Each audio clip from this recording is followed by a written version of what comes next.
Biyya waloon qabnu garaagarummaa ilaalchaatiin osoo hin daangeffamin tikfachuun dirqamaa jiran hooggantoonni paartilee morkattootaa magaalaa Adaamaa fi godina Shawaa Bahaatti socho'an. Hooggantoonni kunneen dhimma ijaarsa biyyaa irratti mari'ataniiru. Ijaarsa biyyaa keessatti milkaa'inoota turan hubachuun rakkoolee mudataniif furmaata kaa'u akkasumas karoora waloo gara fuula duraas adda baasuuf waltajjichi qophaa'ee jiran. Waajjira paartii badhaadhinaa magaalaa Adaamaatti itti gaafatamaan damee siyaasaa obbo Soorachaa Asfaaw.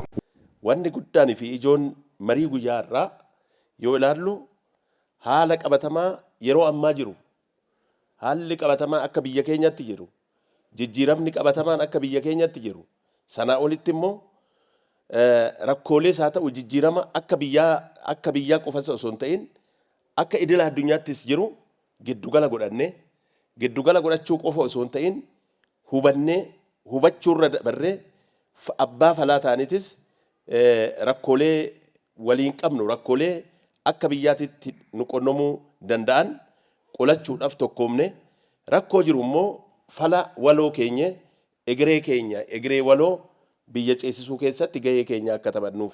Mata duree gahee paartilee siyaasaa ijaarsa biyyaaf jedhuun barreeffamni ka'umsa marii itti gaafatamaa waajjira kantiibaa bulchiinsa magaalaa Adaamaa obbo Bariisoo Doorriitiin dhiyaateera. Mariin uummataa itti fufiinsa qabu geggeessuun barbaachisaadha. Haala kanaan haalli wal qunnamtii kun hirmaannaa lammiilee mirkaneessuuf wal hubannoo guddisuuf kanaaf dhugaa kana hubachuudhaan paartiin badhaadhinaa jalqabarraa kaasee waltajjiiwwan marii adda addaa gaggeessaa ture. Waltajjiin akkasii aadaa siyaasaa yeroo dheeraaf wal dhiibuu fi gamaa gamanaan wal gaarreeffatuu ture jijjiiruun mariidhaan tokkoomuun hawaasa tokkoomsuuf gahee qabaa ibsan hooggantoonni paartilee morkattootaa yaada kennan. Ani kanaan dura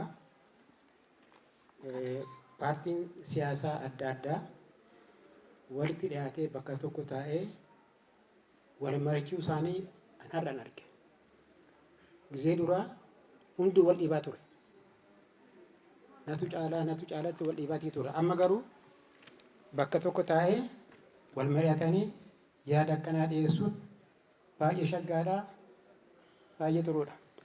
Biyya keenya keessatti seenaa siyaasa biyyattii kana keessatti walitti ka'uu fi wal ari'uun wal arrabsuun dhagaa walitti darbuu yoo achirra darbe immoo qawweedhaan wal waxalaa deemuudha kan baratame. Addaraasha tokko keessatti taa'anii rakkoon keenya maali ciminni keenya immoo hanqinni keenya maali jedhanii mari'achuun hin baratamne. Kanaafuu mariin kun baay'ee barbaachisaadha. Dhimma wayitaawaa qofa jedhamee har'a mari'atamee kanaaf osoo hin taane yoo dheerate ji'a sadiitti yeroo tokko gaggeeffamuu qaba. Yoo sanirra deeme immoo ji'a afuriin olii caaluu hin qabu.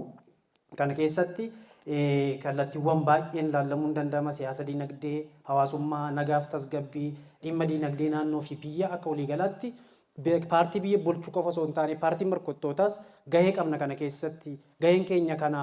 Seenaa siyaasaa biyyattii roga faallaan beekamu jijjiiruusaafis paartiin badhaadhinaa galata qabaa jiran. Dhimma biyyaa fi biyya ceessan irrattis garaagarummaa ilaalchaan osoo hin daanga'iin paartii badhaadhinaa fi mootummaa isaan hoogganamu faana akka hojjetan eeraniiru. Paartiin badhaadhinaa shaakallii akkanaatii fi kaayyoo akkanaa kana qabaatee walitti dhufeenyaan marii gaggeessuudhaaf yaaluun isaa galata guddaa qabu jechuudha.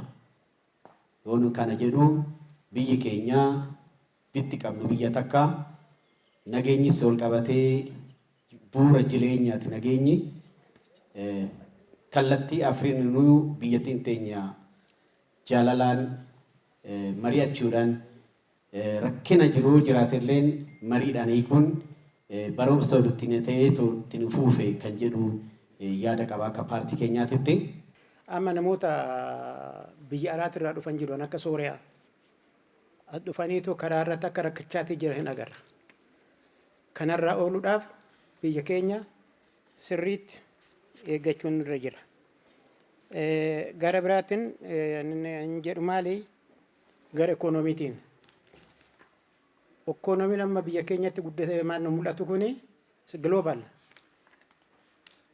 Agar akkafnoo maalirraa ka'ee Yuukireen Raashaa ጦርነት tokko jedha achirraa ka'ee kun immoo babal'atee biyya Awurooppaa hunda biyya Afrikaa hunda wal ga'e.